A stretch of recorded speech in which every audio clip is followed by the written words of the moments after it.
As active citizens, we express deep concern over the rising cases of misogyny, harassment, intimidation, and public humiliation targeting women and girls in Kenya, particularly women leaders. Sexist remarks, online abuse, and degrading conduct by public figures continue to undermine the constitutional values of equality, dignity, and inclusive leadership. Women leaders across the political divide increasingly been subjected to ridicule, character attacks, and demeaning commentary that diminishes their leadership and public service. This has been fueled by the deeply patriarchal nature of public leadership in Kenya, but also by irresponsible conduct by some women leaders whose actions have at times undermined the dignity and integrity expected of public office. We are particularly concerned by the recent remarks and conduct attributed to Karen Nyamu, a nominated senator from the UDA party, which raised widespread concern regarding sexualization of a minor. Such conduct is irresponsible, harmful, and inconsistent with the duty of public leaders to uphold the dignity and the protection of children. The response by the Senate has been insufficient given the gravity of the issue. Stronger action is required from all institutions responsible for oversight, ethics, and public accountability. These incidents come at a time when Kenya continues to face rising cases of femicide, gender-based violence, online abuse, and political intimidation against women and girls. Continued silence and inaction by the government agencies, and particularly the Ministry of Gender, the continued silence and the inaction by government agencies risk normalizing impunity. We therefore call upon the Cabinet Secretary for Gender to collaborate with relevant institutions to urgently conduct the following actions. Number one, we expect that the Cabinet Secretary for Gender publicly condemn all sexist, degrading, and harmful conduct against women and girls. We expect that they ensure accountability for public officials whose conduct violates constitutional and ethics standards.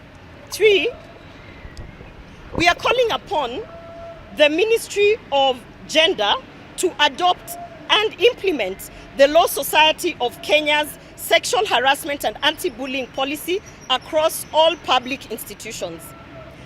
Four, we expect that the Cabinet Secretary of Gender spearheads the development and implementation of sexual harassment and anti-bullying policies for all 47 county assemblies, the National Assembly, and the Senate within 30 working days from the receipt of this letter. Number five, we also expect that the Cabinet Secretary of Gender collaborates with the Victim Protection Board to establish safeguarding policies for all public institutions. And finally, and this is the most important one as at now, we are expecting that through the Office of the Cabinet Secretary of Gender, for this government to demonstrate renewed commitment to equality, dignity, and inclusion for all Kenyans, we expect that they issue via publication a public apology from William Ruto for the continued failure to adequately protect the safety, dignity, and rights of women and children in Kenya. Kenya cannot build a just and democratic society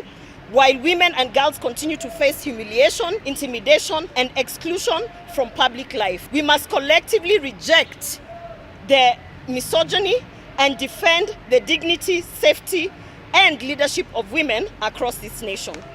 All of these things are happening in the background of all the international guests who are here. We have the Africa Forward Summit that is being attended by the Secretary General, Antonio Guterres of the United Nations. It is important that the country notes that the United Nations adopted the International Bills of Rights by the United Nations. In 1979, the Convention of the International Bills of Rights of Women was adopted by the United Nations to ensure that women and girls are protected. We have tried to talk to our president about protecting and safeguarding the rights of women and the dignity of the offices that women hold. And he's not listening. So we are calling upon the Secretary General of United Nations, Antonio, because you're in the country and you're sitting down with our president. We would like for you to tell him to respect the UN Convention on the Rights of Women, to safeguard women of this country. And as you go to launch the 340 million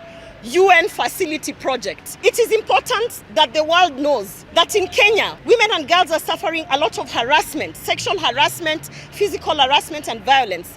And as the Secretary General of the UN is here to launch a $340 million facility in Nairobi for the United Nations, we want the United Nations to know that that 340 million is going to be worthless if you are building an institution, a public facility that will continue to violate the international convention that you yourself as the UN adopted in 1979. So therefore, we hope that in that 340 million, there is a budget that has been set aside.